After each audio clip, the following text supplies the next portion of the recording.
We have 10 seconds. Okay.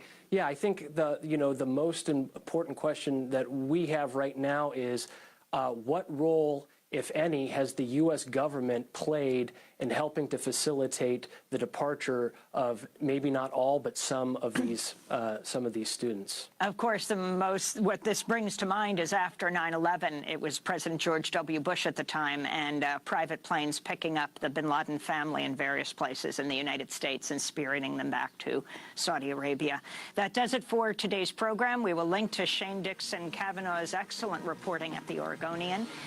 He broke the story on the Saudi students fleeing the U.S. justice system, possibly with assistance of the Saudi government. Democracy Now! Is currently accepting applications for a full-time one-year paid news production fellowship. Go to democracynow.org. I'm Amy Goodman with Juan Gonzalez.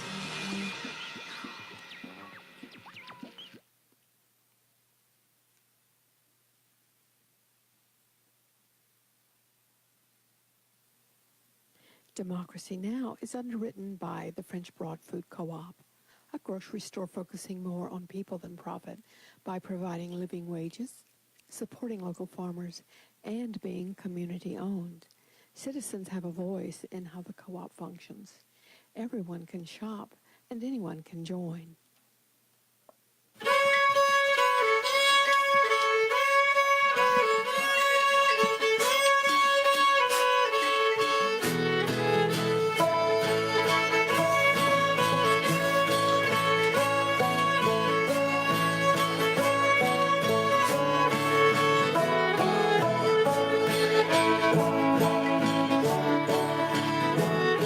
WPVM-LP 103.7 Asheville.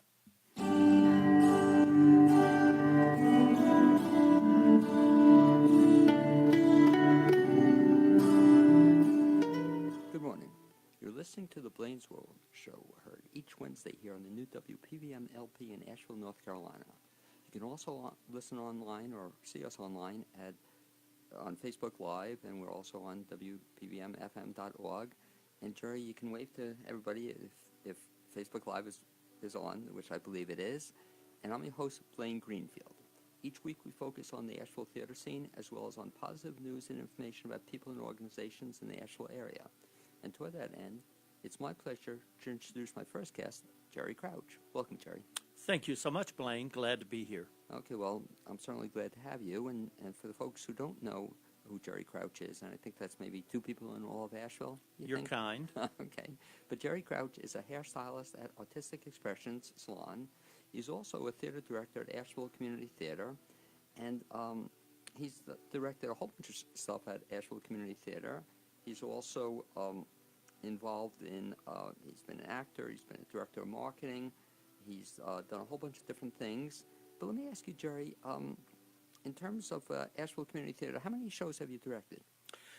I think the shows, including through the years, some second stage, which would be Reader's Theater productions, I think it numbers about 40 to 45.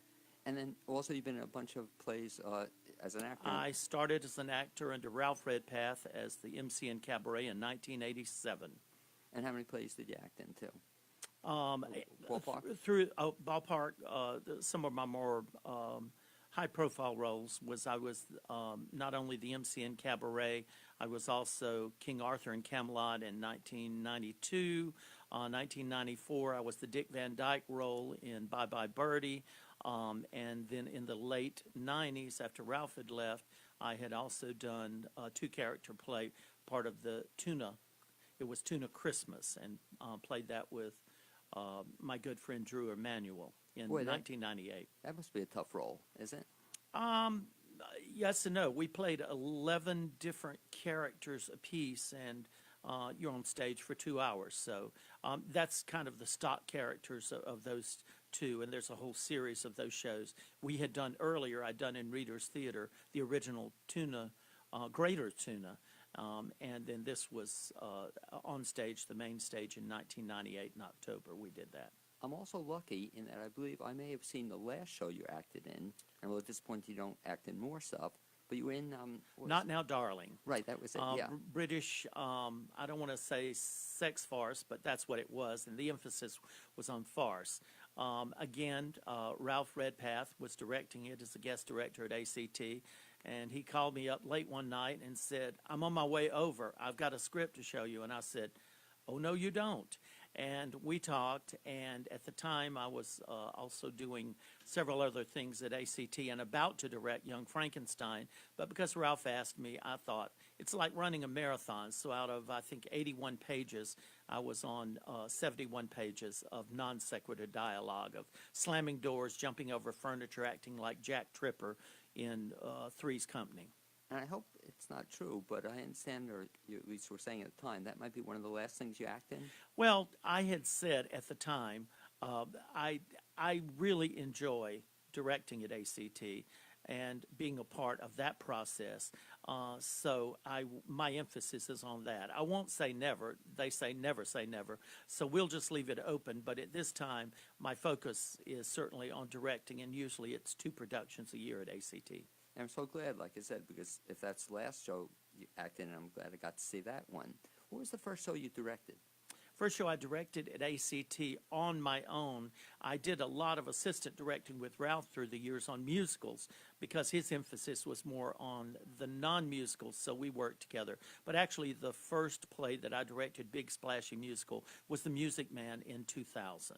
Again, that was before my time in Yes. Asheville.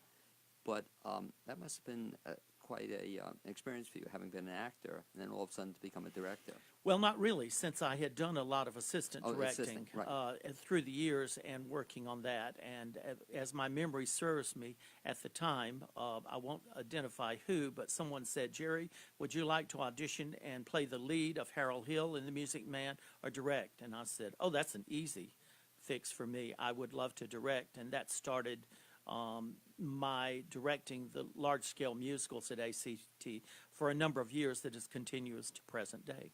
And it's funny, we were talking off the air a little bit about type, and it's a shame because I could have seen you being Harold Hill. You know, if ever there was a Harold Hill. Well, he's definitely a character actor. I won't presume to say I wouldn't have been as wonderful as Jason Jones, my buddy that has moved back to Asheville for years. He was a voiceover actor and talent in Los Angeles, and he's recently moved back to the area, and so maybe we'll get him back on stage sometime. But it is certainly a character role, and so I will say that I'm glad that I was behind the camera, so to speak, and Jason was on stage acting. One of the amazing talents I think you have is the ability to put together big shows. You know, these aren't small musicals sometimes done. I think one of the first ones I saw was it Oliver? Oliver was 2010, yes. Yeah, so I was sort of new into the area, and I couldn't believe that was a big cast, I right? think we had 47 people on stage. Largest we ever had was 52 people in Hairspray, which was 2 years later. I saw that. But it's just to get so many people moving. But what the particular talent I admire is the fact that you also are so good with kids, you know. I love kids. The story my mother tells is when I was a little boy, obviously old enough to walk around and talk. So let's say I was 5 or 6 years old. I would walk up and say, "Hi, my name is Jerry Crouch. Can I hold your baby?" So I've always loved children. But I'm saying I first heard about this, a show I didn't see, but my good friend and you know, of course, Brian Biro talks about the fact that his daughter, who are now friendly with Jenna Biro, was in a couple plays with you. She was in Annie in yeah. 2001, and it's actually my favorite story. And the short version is we opened the day after Thanksgiving, and Brian came up to me and said, "I wanted to tell you that we had a blessing." Everybody would say what they were happy for at the Thanksgiving table and the meal. And he got tears in his eyes, and I did. He said, because she said, you know, after she thanked about her family and all the blessings in her family, is that I get to be at the Asheville Community Theater, and Mr. Jerry makes me feel very special. And it's quite frankly an honor that I hold in my heart. I'm getting chills just as you tell the story. But why I love seeing your shows, especially with kids, is I've seen some shows with kids, and the kids are terrible. You know, they're not.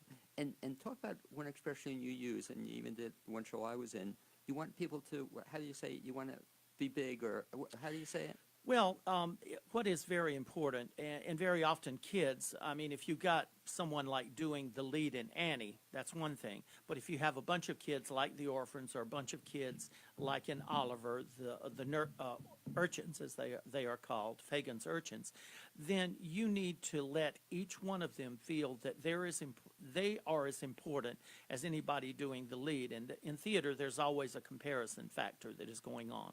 And something that I feel like that we do very well at ACT, other directors also, not just myself, but for me, is every actor needs to understand that whether he or she is in the chorus or they're doing a supporting role or they're doing a leading role, they are contributing to the success of that team. I always say Asheville Community Theater. We are a community, we are a family, and we express those values that we are safe, nurturing, and working towards, and particularly with children, so that this opportunity will be a page in their lives they can look back on. And my criteria, oftentimes, for a good director is to watch not so much the stars, but also the kids or the other people in the show. If they are active in it and look like they're having fun, that's, to me, is pretty. It's, for some reason, I always watch that. It is a contributing factor in the success of a show based on the audience criteria, as they will come back over and over. Current show we're doing that I'm sure we'll talk about a little later, is people have said everyone on that stage is totally engaged. We recently got a fan letter from a very discerning person that had never seen a main stage show at ACT, and she expressed the fact that everyone was totally engaged in the process of the current show that I'm directing at ACT. And that is our success, not just my success, but the success that people, again, can look at, like Brian's daughter or others that I've had that say, that changed my life, that made a difference in my life, to give me, and particularly as children, to make me feel important, to make me feel contributing, and that I can go on and whatever you move into, and we've proven this in any city that has a strong arts communication, community rather, that is going to be more successful in the business community too. Certainly I expressed that as when I was promotions manager for the newspaper over the years and when I was in the big business of my life. What's the expression used, Jerry, to when you tell performers, I want to quote it correctly, so I'll let you say it, to act big or to, make it so that larger than life kind of thing? Well, certainly larger than life, and throw it off the stage so it flies off the stage and hits the spotlights. And those, as a director, you can always pull people back and get nuance in there. But in musical comedy, which is what musicals are all about, whether it's a comedy or drama, obviously musical comedy would not apply to Sweeney Todd, but it is a musical, is you are dealing with three criteria. You're dealing with acting, you're dealing with music, singing, and in many cases, not necessarily in Sweeney, but certainly in the current show, you're dealing with dancing. All those things need to factor together to throw impact off the stage and hit the audience. And with the current fan letter that we just received, that was very successful. And that's how I gauge success at ACT. When you choose a musical to do at ACT, yes. Talk to me about that process. The process, through the years, there have been many different processes at ACT, but the current process that we do and we use is that the staff, of which I'm one member of the larger staff at ACT, we get together and we look at, first of all, what are the current shows that are available, that the current shows that fit the criteria of what we're trying to do at ACT, which has put certainly an artistic goal out there, but there is education involved in all of that. Then looking at how many men, how many women, how many children, and then you're looking at always currently 3 musicals and 3 non-musical plays, one of which may or may not be a comedy, one of which may or may not be a costume or a drama, and work all those in together. And that process takes an average of, I'm going to say, 4 to 6 months. So we're working in advance. We have just announced our season for the 2019-2020 season, which will go through August of 2020. We just announced that. it won't be long and before we're already, in fact, we always kind of keep notes of what we don't do this year, we may do next year. And that's how the process works. And then we shake it down. It goes before our board of directors. And sometimes we will tweak it from there. But that's how that process works. And sometimes your choices surprise me, but in a good way. Like when I heard you were doing Sweeney Todd, I said to myself, self, I'm not dying to see this. It wasn't my favorite film. But boy, did you hit it out of the park on that one. Sweeney Todd was one of, I too, when I originally saw it, it was not my first consideration. I tend to go for the hairsprays, although I do like some of the darker. I'd starred in Cabaret, and then I directed Cabaret in 2014. However, one of my favorite things, and we were talking earlier off the mic about the first Sunday where we have talkbacks. And when we did Sweeney Todd, a gentleman held his hand up. And I'm bragging here, but bragging rights belong to the theater and also to the cast. And you have the mic also, but go ahead. Well, there we are. But the gentleman stood up. He said, I saw this with Angela Lansbury and Lynn Carew in 1979. I saw it when it was revived in 1982 with George Hearn. I have seen it with Patti LuPone. I have seen it in London. I have seen the movie with Johnny Depp. I have seen every version of it. It is my favorite show.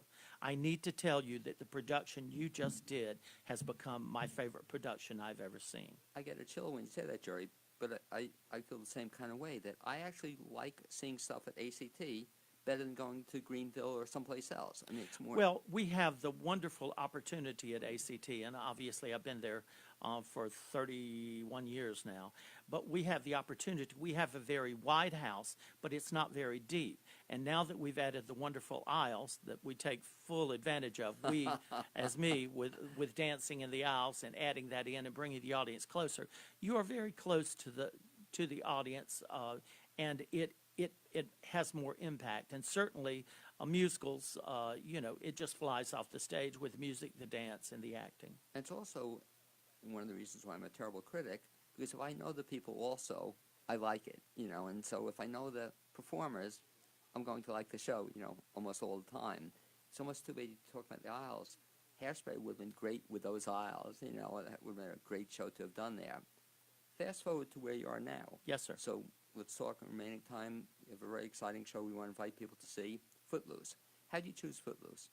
Footloose, actually, it was in a shakeup. We were looking at when we could do it, what would we open with it, would we do it later? And to my memory, it was actually one that was mentioned by a member of our staff that she had done it in high school. And she said, what about that? And suddenly we looked at it, and my early response was, because that's who I am, is I thought, well, it played okay on Broadway but in 1998 when it opened. Originally, it was the Kevin Bacon 1984 movie that made a star of him.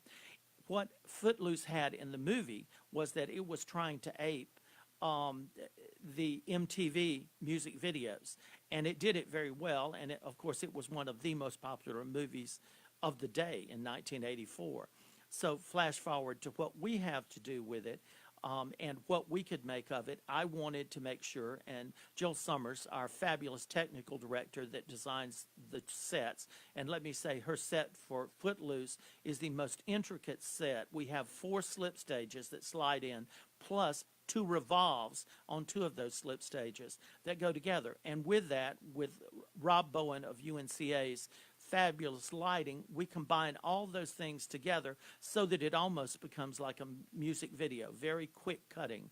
And obviously audiences, our first 2 weekends were sold out. We've got 2 more weekends and playing through March the 3rd with added Thursday performances, one coming up tomorrow, that have just, it's become an event. And with a cast of 39 that has fallen in love with each other and have become family, as a director who could ask for anything more, as Ethel Merman says. Back to Jill, one of the cool things I think about any time I see a show at your place is that every time it's a different set, which is really nice, that when I go to ACT, I'm going to see, it's not going to be the same old, so No. Even as describing it, I'm thinking, Footloose, what kind of set, who cares?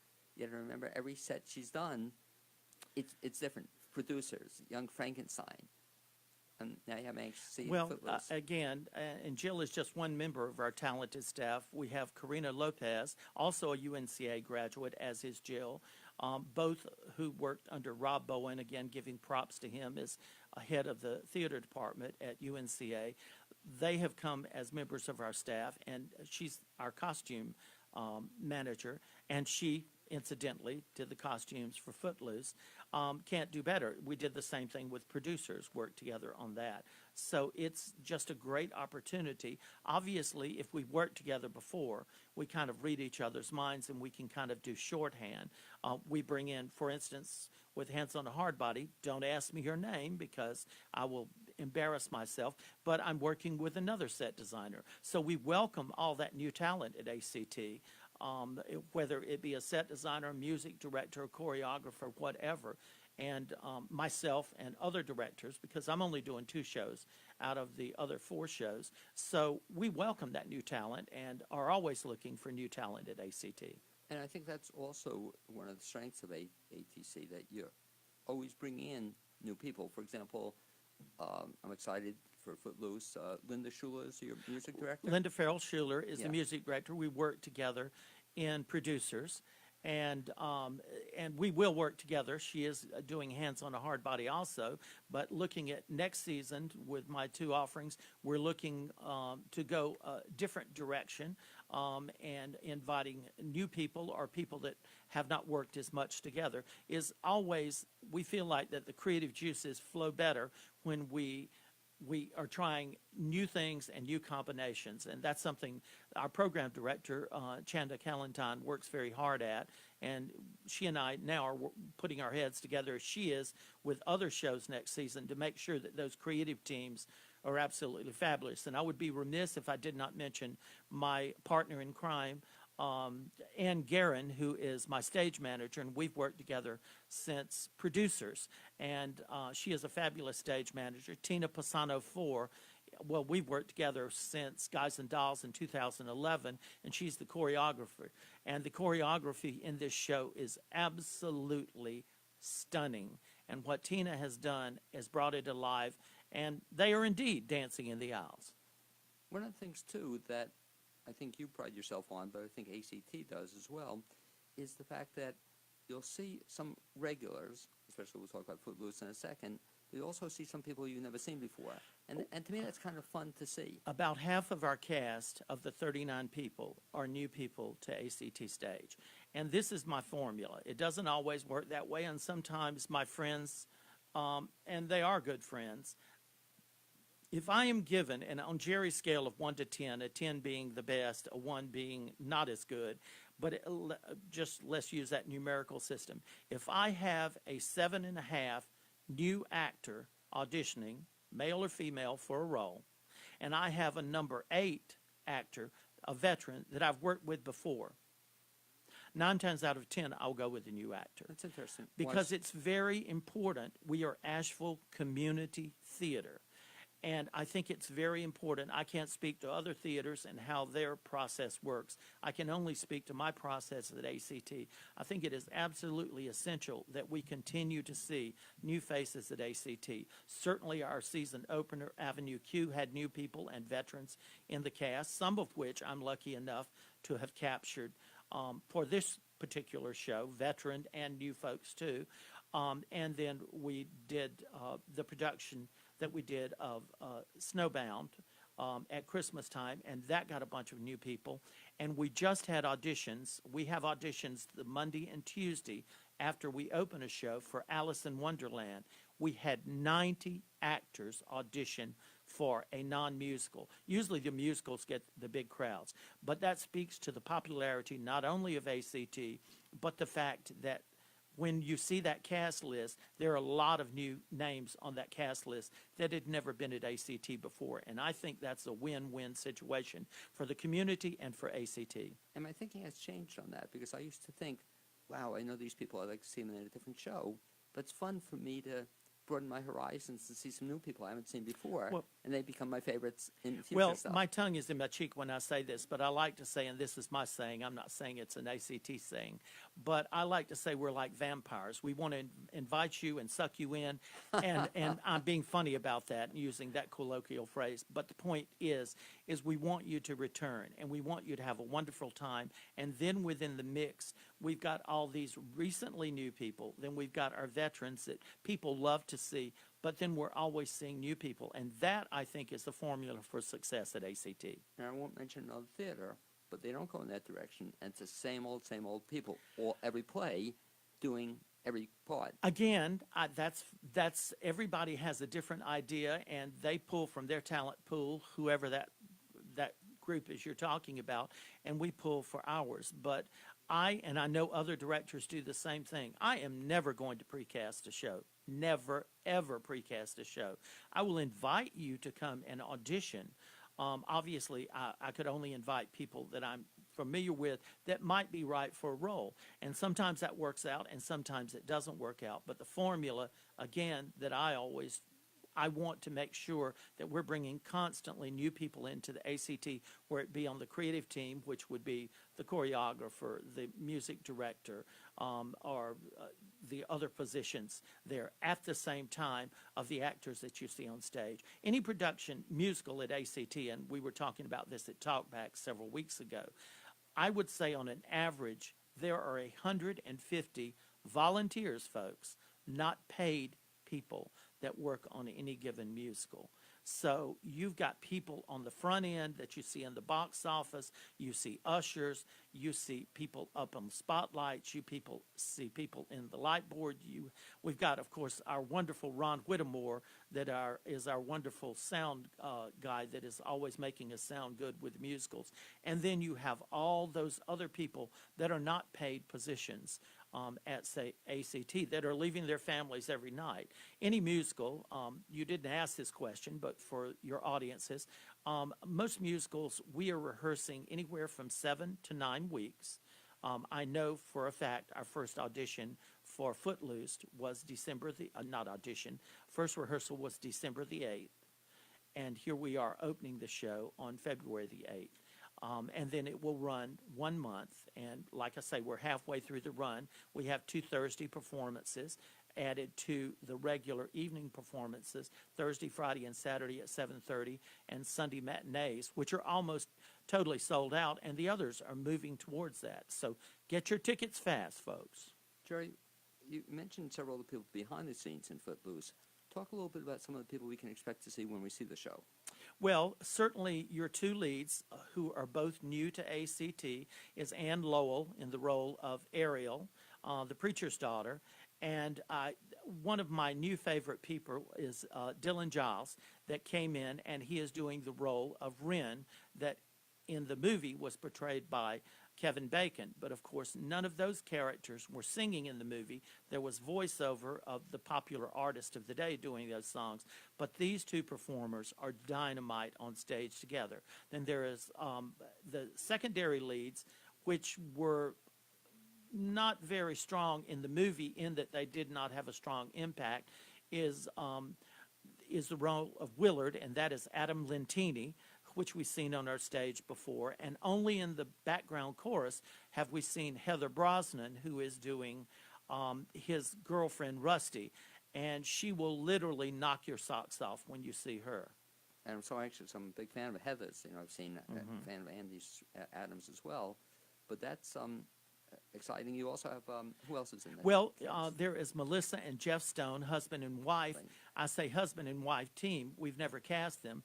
Jeff was the crazy Nazi in The Producers, and Melissa played the broad, piano-playing broad accompanist in the Full Monty last year. This is the first time that I've had the opportunity and the great honor of putting them on the stage together as husband and wife, and they are absolutely fabulous. They ground the dramatic scenes and the poignancy of a marriage that has gone a little cold, and then I'll leave it to see for the happy ending when you come to see the show. Listening to this just has me so excited to see it. I have to wait till Sunday to see it. But talk to me, Jerry, also about if people do want to see it. They can see, you mentioned 2 Thursday night performances. Best bet to find out information about this show and other shows is what? They can go to our website, which is www.ashevilletheatre, one word, and theater is the British spelling, TRE.org, O-R-G. Or you can call our box office at 828-254-1320.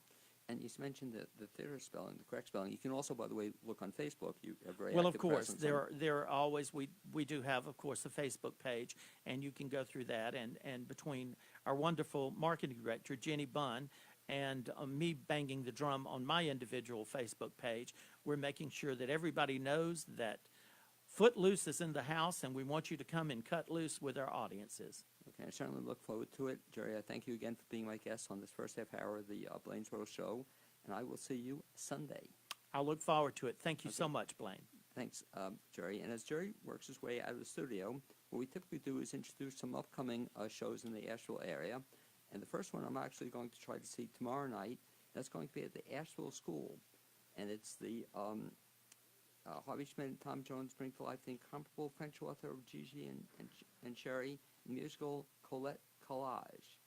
And that's a musical that's going to be playing, I think it's Thursday night, Friday, Saturday, and then also, a Saturday afternoon matinee.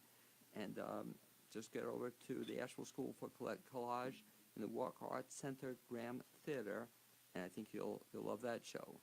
In addition, Our Voice is sponsoring a speaker series this year. They're not doing a Walk a Mile in their shoes, but they're instead doing a speaker series, and they're going to have the Me Too movement founder, Tarana Burke, is going to be at the Renaissance Asheville Hotel on Thursday, March 14th from 5 to 8 p.m. And if you want to get information on that, you can go to ourvoicenc.org.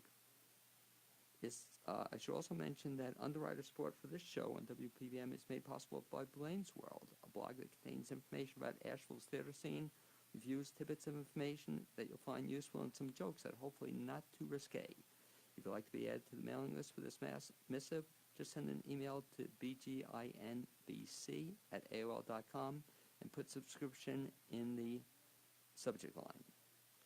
It's next my pleasure to introduce our second guest of the Blainesworld Show this week, Mark Thompson. And first of all, welcome aboard, Mark. Thank you. Okay, Mark is a guy I've been wanting to get on the show for a while. He's just a kind of a really amazing guy, if you will. He's a veterinarian and owner of Brevard Animal Hospital. He's also a playwright.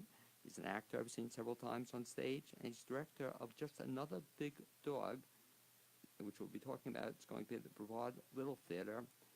And in addition, in your spare time, you're also current board president of the Brevard Little Theater? Yes, that's right. In your spare time, right? In my spare time, right. And the question is, Mark, let's back up a little bit. I typically always find it interesting how people became what they became. And so first of all, take the veterinarian side of it, because I'm fascinated with that. Did you always know, when you were a little kid, did you always know you wanted to be a veterinarian? No, I grew up on a dairy farm, and I always wanted to be a dairy farmer. Where'd you grow up? In Vermont. Okay. And so I went to college to become a dairy farmer, and I was from this little tiny town in Vermont and never aspired for more, and after my sophomore year, I realized that all my friends that were pre-vet, that I was doing better than they were. And so I thought, well, maybe this is what I should try to do. And so that's how it was only when I was 20 that I made the decision to make that, to be my a career. veterinarian. Yes. And so I assume that you're a pet lover, or you have Oh, yes. always as a kid, and then even through an Oh, adult. Yeah, of course we had, a couple hundred cows then on the property as well, but we had dogs and cats, and always had pets from a very young age. And so you still have dogs and cats at home? Oh yeah, we have 3 dogs and 4 cats and 4 horses and a llama right now. So that's a low number for us. We typically have more. Low number. Well, especially you're doing all this other stuff too. Right. So it's interesting. So you became a veterinarian. You opened your own practice in Brevard. When did you open that? Well, I bought a practice in Brevard. I worked there as an associate veterinarian for 5 years, beginning in the in the late 90s, and then after 5 years I bought it and have been there since. I practiced in Arden before that for 9 years, 1 year in Tennessee, and 3 years teaching at the University of Missouri. So a total of 33 years, but I've moved around a bit. What, you taught veterinary science? Yeah. Interesting. So you then had to practice in Brevard. What got you into theater? Reverse heredity. My sons got into it at a very young age, and Sandy and I followed them into it. You know, our son Zach, who's now lives in Chicago, and he got into theater, and then our younger son Andy got into it, and he's very passionate about it, and acts all over Western North Carolina, and so we, just to make it a family activity, we did it with them, and it's become a bit of a monster. Well, because also, I think the first time I met you, I'm trying to think which show, but you originally were just acting in some plays. Is that correct? Right. Yeah. And you've acted in a bunch of things I've seen. What are some things you've acted in? Well, I've been in Annie and Fiddler on the Roof, and Oliver, Urinetown, Godspell, Anything Goes. So, you know, several musicals and some straight plays as well. And it's interesting, too, because you just not do stuff out of Brevard. You've acted, I've seen you elsewhere. Is that correct? Yeah, the only other place that I've done something was at Hendersonville. That's where I've seen you a couple Henderson, times, at too. Guys and Dolls last summer. That was the first time I had branched out of Brevard. You know, it's just kind of hard to work full time and go to rehearsals out of town. But you know, Andy does. He's done now 5 shows here in Asheville and some in Hendersonville as well. So he gets out and about more than I do. But Sandy and I have kind of stayed at the local theater mostly. Now, talk a little bit about your work at Brevard a little bit, and I'll give you folks a compliment. When I first moved here about 10 years ago, that was before you were acting then? You've been acting how long? Oh, well, I think my first show was in 2001. Okay, so it was before I got here. But I think somehow Brevard, the quality of stuff there, I think, has improved tremendously. I've noticed over the last several years, I don't know if you have, but when I first came here, it was okay. But now it's actually pretty spectacular, some of the stuff I've seen. We've really tried to, upgrade our shows, and it starts with selecting the right ones and finding the right people, and yeah, we've had some shows we're really pretty proud of in the last couple of years. Well, I'm going to chill thinking about them, but really good stuff. I mean, when I saw Urinetown, it knocked my socks off. I mean, that's a pretty elaborate show, and big cast and music, and that was outstanding. We love doing that show. I produced that and was in it as an actor, and of course Andy played Bobby Strong, the lead, and Sandy was in it. We had the whole family in it, and we really tried to. That was our effort to make that into a modern day show. We really wanted to have it so that we went from scene to scene with no breaks, that everything happened on stage, that when there was a scene change, the actors did it as they moved around, and it worked seamlessly, and we really tried to make that show into something that, you got there and it didn't let up until it was over. Just clicked right along. And I had the same reaction, too. Again, I don't know if it was before or after Urinetown, but I saw your production of Brevard's production of Godspell. It just knocked my socks off. Yeah, that was the year before Urinetown, yes. But we had seen it elsewhere, and I won't mention the other production. I saw it since, and Brevard's, I thought, was by far the best production. I mean, I love that production. Godspell, just by its very nature, I love the show because, it's all, fun with Jesus and his followers for the first act and most of the second act, and then you just get the gut punch at the end where it just becomes so emotional, and the story everybody knows, but if you do it well, that last little bit it just catches everybody. It's just it's a great show to do, and we had a little inspiration because we have a playwright who wrote a show that we did at Brevard a few years ago, who was personal friends with John Michael Tebelek, who wrote Godspell, and he came and spoke to our cast before. Oh, wow. Cool. About John Michael, who tragically died at age 35 of a heart attack, and just told about his version or his vision for that show and from the beginning, and it really helped us, I think, connect with that show. It was a very emotional thing to do. So you did Godspell, you did the other one. Let's fast forward a little bit to the fact that, and this is why I'm really excited about it, that you now decided to become, is this the first play you've written, a playwright? Yes, it was. I've written a few things that are still on my hard drive getting revisions, but this is the first thing I wrote. I wrote it about 10 years ago. It's just a play about two veterinarians who are leaving work on a Friday afternoon, and they've sent their entire staff home early because there's a blizzard approaching, which has really already started. And as they are closing for the day, they encounter a knock at the door, which is three men, one of who has been shot and is injured, and they have committed a bank robbery and don't know where to go to get this guy treated, and they basically force the veterinarians to do surgery on this guy at gunpoint. And that's the Now, premise of the is play. this based on something that happened to you? No.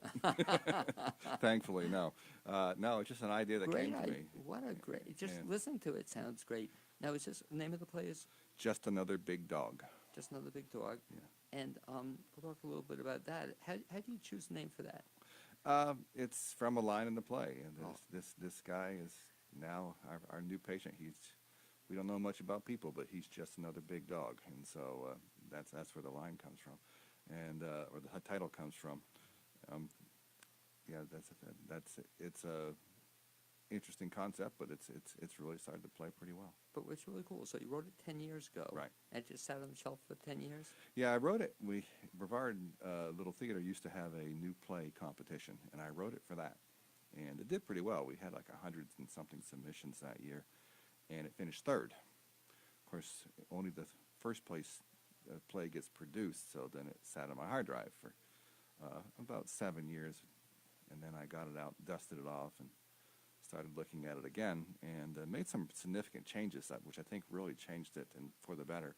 And one was to take, originally there were two veterinarians, one was an older man and one was a younger woman, and I changed the older man to an older woman. And that really changed the whole dynamic of the production, and for the better. I think that's when it really started to come together, and I gave it to some friends just for feedback. This is where it is now. What do you think? And one of those people was Heather Denton, who's our artistic director, and on the play selection committee. And the next thing I know, it was on it was on our schedule to be produced, and apparently I was directing, which I've never done before. So that's how this all came together. So all of a sudden, now you don't not only wrote the play, but now you're directing it as well. Has that been a challenge for you? Yeah, I mean, I've never directed a play, and of course I've never written a play, so this is all relatively new. But it's been a challenge, but it's been easier than I had expected. One, because I got a great cast, and they don't need a lot of direction. But I do, as the playwright, I have a inner voice of what each character I think should sound like, and so that helps me to direct them sometimes when I think that the line isn't just quite being delivered the way I wanted it to, which in a lot of cases, most cases I don't have to do because they deliver them just fine. And sometimes they change the way a line is delivered for the better. Often that happens. And so I say, well, I never thought of it being delivered that way, but I like it, And so it's helped. I think that what's made the story kind of work on stage is once you get on stage and the characters get a hold of it, and these people decide who their character is and play it that way, then the whole thing comes to life, and then you really see, how these things fit together. It's been really fun to watch, these characters come to life. Now, is this a comedy or drama? It's a drama. It's a thriller. Oh, okay, great. And there's not much. There's a few little lines in there I think people will laugh at, but it's not intended to be a comedy at all. Now, we'll talk a little bit about the cast. So I know your son, Andy, is in this as Yes, well. yes. Is he one of the vets? No, he's one of the bank robbers. Oh, one of the bad guys. One of the bad guys. Basically, both the vets are women, and then we have the three young men, and the other two cast members is we have for our scene changes. Every time we finish a scene, we have two radio announcers who come on and talk about the weather, because it's a big part of the show, and they talk about this small border town's bank robbery, which is a big story for them because they don't get that kind of thing every day. So we had these two radio announcers husband and wife team that are broadcasting from home because of the blizzard that come in and just give a little comic relief, but more just narrate the story to some degree. Where's the story set at? It is set in northern Vermont. Okay. Okay. I didn't originally identify what state it was. I said it was on the Canadian border. But as we've been doing it, we kind of decided it was Vermont. And so right on the Vermont-Quebec border. So I guess made it easier for you because at least you're writing about something you knew in Yeah. the area. Of course, I didn't grow up on the border of Vermont, Right. Canada, but I was in northern Vermont. A long time ago. It's been almost 40 years since I moved away from there. But yes, it at least was somewhat familiar. Talk about the rest of the cast, too. So we mentioned Andy, your son, is a very talented actor. Who else is in it?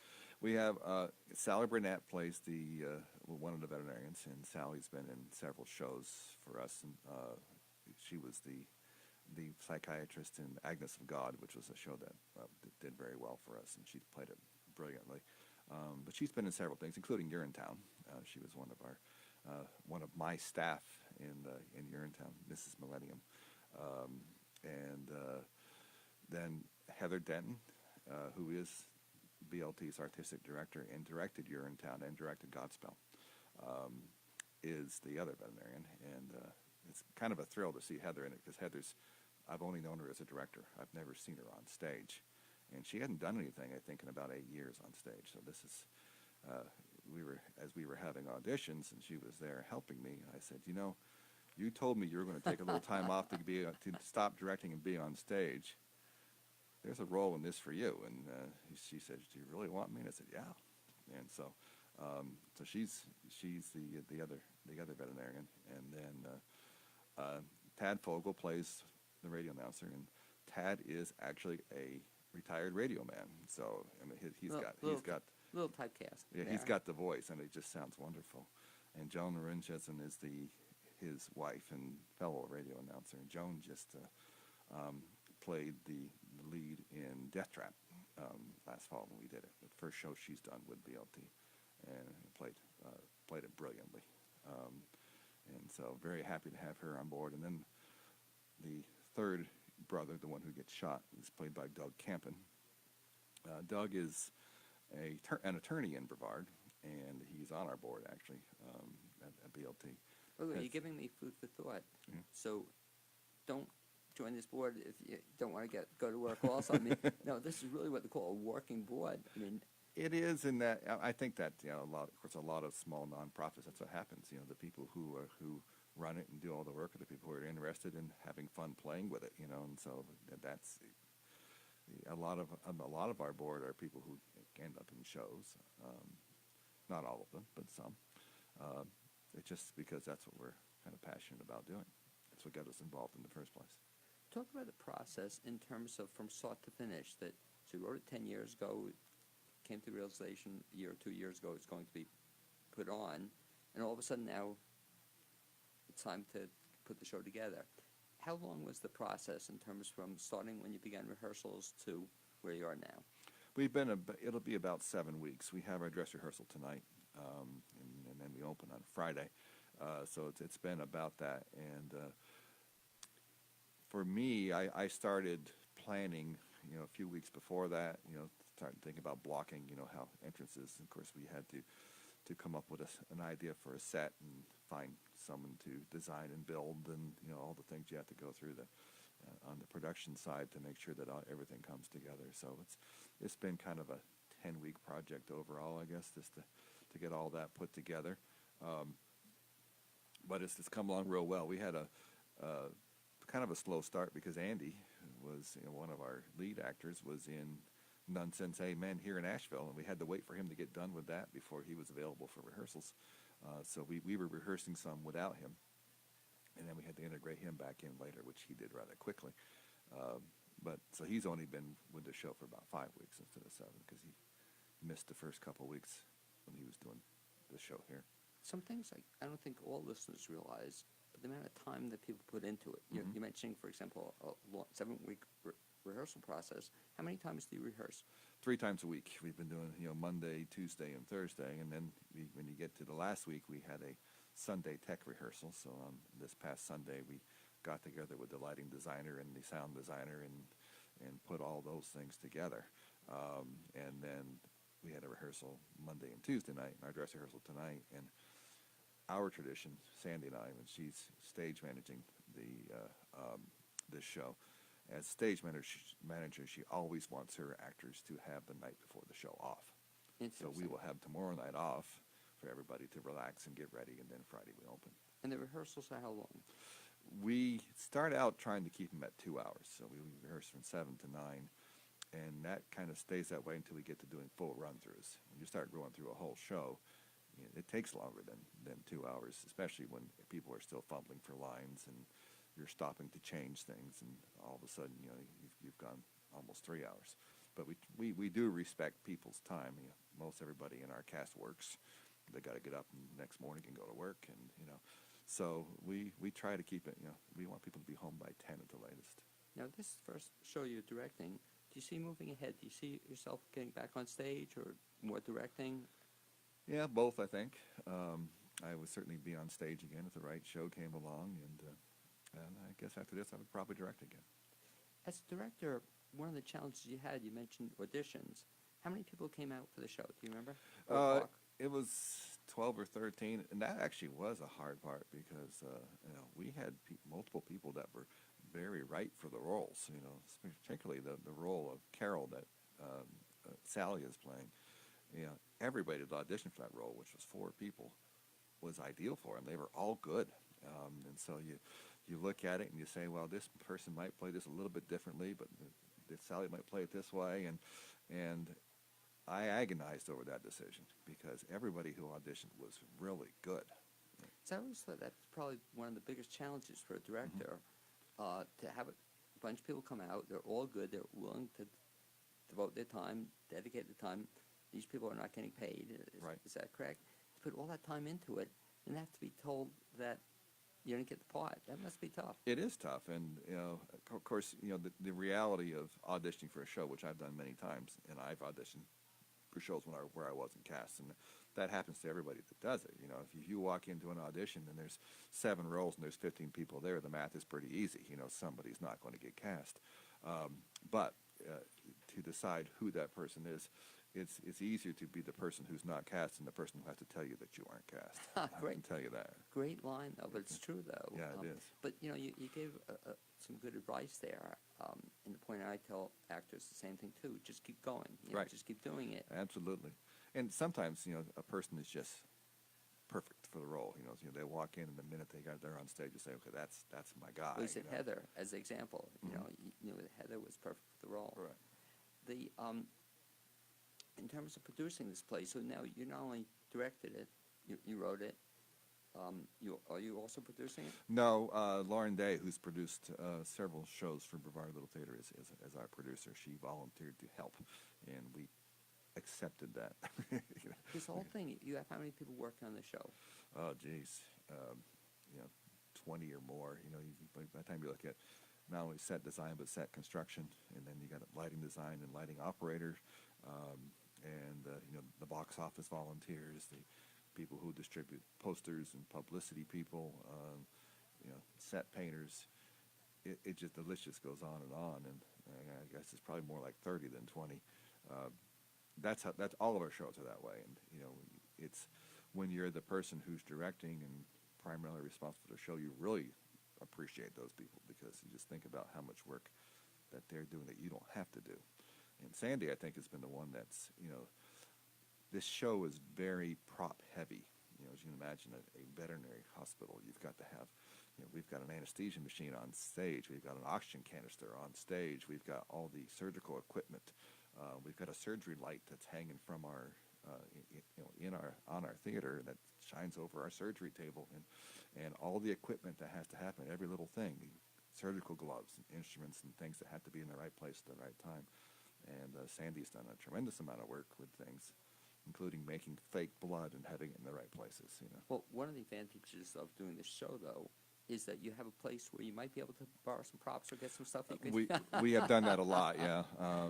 We are slightly depleted on some things at our hospital right now that we're borrowing for the production, but yes, and that's, I think it makes this show a little challenging for a community theater to put on, is that it is a prop heavy show, and there's some very specific things that you need. Fortunately, I have access to those things. Well, it'd be really exciting, and my fingers are crossed, that if it has legs, too, that wouldn't it be exciting for you that after you do it at Brevard, if somebody else does it? I would love that, and I'd love to see somebody else's vision of it. Right. I think that one of the things for both good and bad about it is I'm so close to it, and to see how somebody who didn't have access to some of the same equipment would overcome that. How there's sometimes you do things like you can paint an anesthesia machine on the back wall and pretend you're using it. That it may be something like that, but I would love to see somebody else do it and how they overcame some of those challenges. Well, if folks come to see it also, a nice thing, it'll be a world premiere, is that correct? It is, yeah. I mean, it's never been done before, so Friday night would be the first production of this show. So it's pretty exciting. Brevard Little Theater also, I'm trying to think of the other show I just saw at your place, it knocked my socks off. What was the show just before this? We did Lion in Winter just Yeah. before this. Wow, was that a phenomenal, even though you weren't in it. I wasn't in that one. I Well, didn't you were a put little them both. busy working on this one. Yeah. But was that a fantastic production? Who would have thunk? And you had a great cast. That was quite a production. Right. It was a really good cast, and like I said, we're trying to pick shows that we think are fun for people to see, and that have a little name recognition, but not, of course, mine doesn't have any name recognition. Oddly enough, our next show is about a community theater that is putting on a show that one of their own people write, which I thought, well, thanks a lot for putting that right after my show. It's a comedy about that that'll kind be of fun. thing. What's the show? It's called Play On. Oh, And- looking forward to it, too. Yeah. But, back to Lion in Winter, Jonathan tells the story. I had him on there, and Kai. It was kind of fun that it was a Christmas show. He tells the story because there was a Christmas tree in it, Right. So that made it a Christmas show, but it wasn't a typical Christmas show. No, it's not. Right. I had nothing to do with that show because I was so busy getting ready for this one, but I did go see it, and obviously it does take place at Christmas, Right. But And it was a Christmas tree. but it's not really a typical Christmas show. Right. But it's such a good production. So what I was saying, I've seen over the last, maybe since you've been involved, over the last years, I've seen a tremendous growth or improvement in quality of stuff there. Talk about also, we mentioned a couple of times, but in this one, behind the scenes, this woman, Sandy. We know this Sandy a little bit. How do we know Sandy? Sandy's my wife, and she has been extremely involved with Brevard Little Theater for 20 years, and began primarily as the stage manager for the youth troupe when my son Andy was young.